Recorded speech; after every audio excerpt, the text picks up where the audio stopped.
কুষ্টিয়ায় সরকারি কলেজ মাঠে এই কর্মী সমাবেশের আয়োজন করে জেলা জামায়াত ইসলামী। সমাবেশে দলের নেতাকর্মী ছাড়াও সব শ্রেণী পেশার মানুষ অংশ নেয়।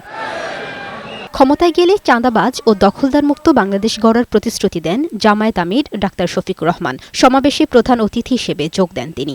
আমরা আমাদের সন্তানদেরকে, গর্বের সন্তানদেরকে কথা দিচ্ছি, তোমরা যেমন জীবন দিয়ে জাতিকে আরেকবার স্বাধীনতা এনে দিয়েছ, আমরা প্রয়োজনে জীবন দিয়ে তোমাদের দাবি পূরণ করব ইনশাআল্লাহ। ছাত্র সমাজকে কথা দিচ্ছি, এমন শিক্ষা তোমাদের হাতে ইনশাআল্লাহ তুলে দেওয়া হবে যে তোমরা একটা বেহুদা কাগজের টুকরা সার্টিফিকেট নিয়ে এই দুয়ারে ওই দুয়ারে আর দৌড়াদৌড়ি করা তোমাদের লাগবে না।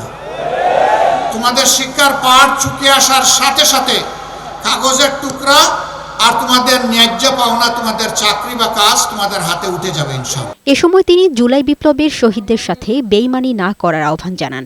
শেখ রেহানার মেয়ে টিউলিপের দুর্নীতির সমালোচনাও করেন জামায়াত আমির। যেখানেই মেগা উন্নয়নের কথা বলা হয়েছে, সেখানেই মেগা ডাকাতি করা হয়েছে। লামিয়া আক্তার, বৈশাখী সংবাদ।